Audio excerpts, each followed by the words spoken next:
Further এরকম কিছু করার চেষ্টা করা হয় তাহলে আমরা একদম স্পষ্ট করে একটি কথা বলে দিতে চাই, ছাত্র জনতা যেভাবে আপনাদেরকে উপদেষ্টা বানিয়েছে, ছাত্র জনতা যেভাবে আপনাদেরকে দায়িত্ব দিয়েছে, ঠিক একইভাবে ছাত্র জনতা আপনাদেরকে ওই দায়িত্ব থেকে আবার টেনে নামাবে। তাদের যে অভ্যাসটি একটি ইনস্টিংক্ট, একটি স্বভাবজাত অভ্যাস তৈরি হয়ে গিয়েছে, এটি থেকে তারা এখনও বের হতে পারছে না।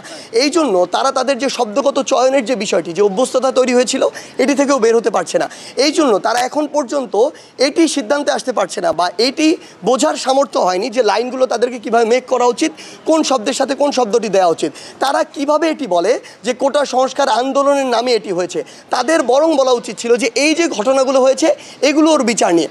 তিনি যদি কোটা সংস্কার বলেন, কোটা সংস্কার আন্দোলনকে কেন্দ্র করে কিছু বলা মানে কোটা সংস্কারের সাথে যারা সমন্বিত ছিল তাদেরকে নিয়ে বলা ইস্যু করবেন, অথবা কোটা সংস্কার আন্দোলনের সাথে এই যে সম্পৃক্ততাটা, এটি একটি বিভাজন তাদেরকে দেখাতে হবে। কারণ কোটা সংস্কারকারী যারা ছিল তারা কখনো এগুলোর সাথে সম্পৃক্ত ছিল না।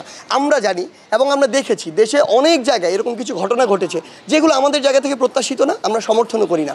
সেই জায়গা থেকে আমাদের কথা ছিল যারা এগুলো করেছে তারা হয় সন্ত্রাসী, না হয় দুর্বৃত্ত, না হয় তাদের কোনো রাজনৈতিক অপচেষ্টা বা ভিন্ন উদ্দেশ্য রয়েছে, না হয় তাদের ব্যক্তিগত কোনো ক্ষোভ রয়েছে যে জায়গা থেকে তারা এগুলো করেছে। সেই জায়গা থেকে তারা অবশ্যই ওই দলভুক্ত। কোটা সংস্কার আন্দোলনকারীদের সাথে এই যে গোষ্ঠীটি, এটির কোনো সম্পর্ক নেই। তাই যে কোনো জায়গায় কোটা সংস্কার আন্দোলনের সাথে তাদের যে সম্পর্কটির চেষ্টা করা হয়, এটি একটি অপচেষ্টা।